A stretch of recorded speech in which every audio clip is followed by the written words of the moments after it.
I think we all understand that the market has changed over the last few years in particular. Due to the recession and many other factors, the market that we're all working in has changed rapidly. And it's meant that we've all had to change in our field. I mean, just a couple of the points that I've put on this slide for you here that have had a big impact, one of which is budgets. I think the recession has had a great impact on the amount of budget that anybody has to spend on research and development, training, and any other part of their business, really. Organisations are now more aware of what they're spending their money on, and they're more attuned to making sure they get that return from that investment. So we're working more with organisations, making sure that we align content to their learning capabilities to make sure they can deliver true business value. Organisations, because of the recession, are trying to keep hold of their talent. And I think talent, everybody would agree, is very important in any organisation. And talent is incredibly difficult to find. I don't know if it's the same here in Nigeria, but where we are in the UK and across Africa and the other part of the Middle East, which is where I work as well, talent is very, very difficult to find. And when you can find talent, it can be incredibly difficult to bring on board and costly. So organisations are focusing more and more on making sure they can retain the talent that they've got, making their place and company a great place to work, because that helps reduce the churn. So you have all these challenges of making sure you have engaging, interactive and up-to-date learning programs within the organisation. And if you bring that back to the fact that we're all working with tighter cost controls, it is a big problem. And this is where digital learning, e-learning being one part of that, can really help. And we're seeing a huge uplift in this. One, because of the cost effectiveness that FCMB very kindly pointed out in their last presentation, but also the fact that you can create and deploy very effective, very adaptable programs which are available to the learner at the time that they want to have that learning available to them, and then in a format, whether it's video or an e-learning course or in some cases a classroom intervention or a book, available in a format that is relevant to that individual's learning style. And they can be very, very effective. You just move, oh, brilliant, this is even better. Control.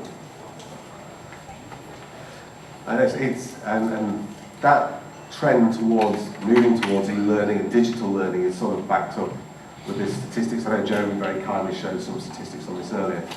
But we are seeing globally, and in Africa particularly, a very big increase in the adoption of e-learning content, whether that's generic content, which is what SkillSoft's core business is around, or whether it's custom content, which is like Philips Consulting and LR and SkillSoft actually provide as well. So there is a rapid increase in that. Part of it is down to the availability of technology, part of it is down to increased internet connectivity, but part of it is the fact that as new individuals who are very au fait with social learning and digital learning come online and come into the workforce, organisations are having to adapt to create learning programs that meet their needs.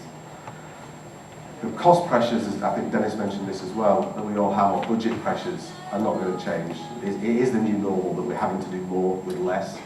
It's something that unfortunately I think we're all going to have to get used to working with.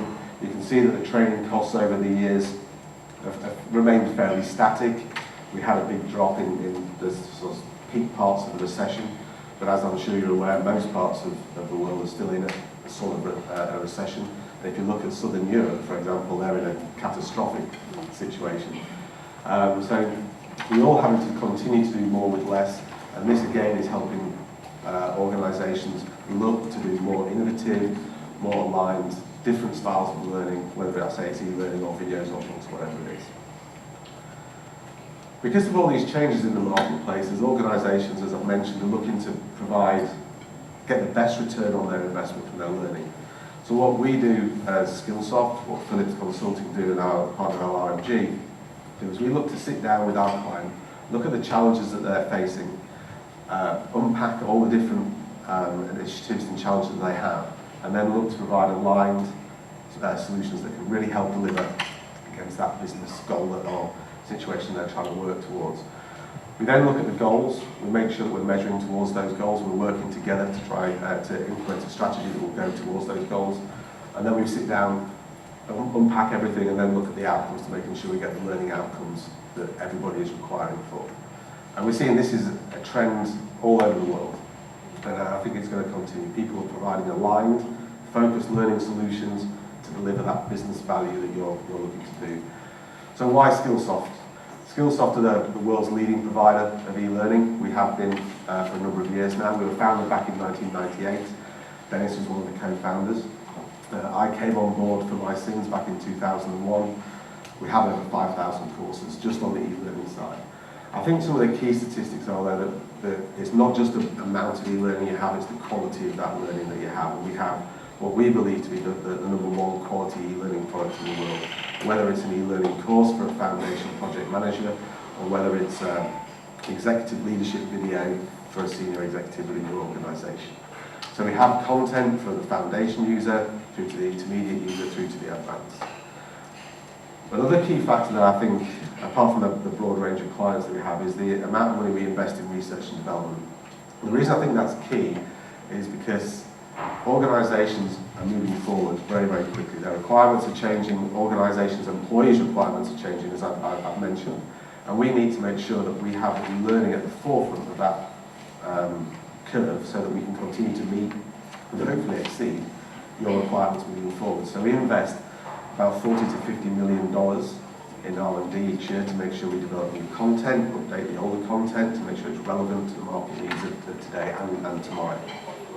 Just to put that figure in perspective, if our understanding of the nearest competitor is correct, we're investing more in R&D than they're actually turning over in total revenue. So it is a big investment we're making because we are very serious about making sure that we have the most aligned, up-to-date, flexible learning solution that we can deliver globally. Having all this great content, all this aligned content is fantastic, but we're also very focused on the customer service. But unless you have that customer service to help organisations implement e-learning, roll it out, put in place a structured adoption plan to move forward with, it's very difficult for organisations to make that step in. As Jeremy mentioned earlier, if you build it, they will come. Actually, that's not generally the case. You have to build it, release it to the individuals, and then put in place a structured rollout program and continued marketing program to make sure you drive that utilisation and create that learning culture. And we're way above the market average in the sector.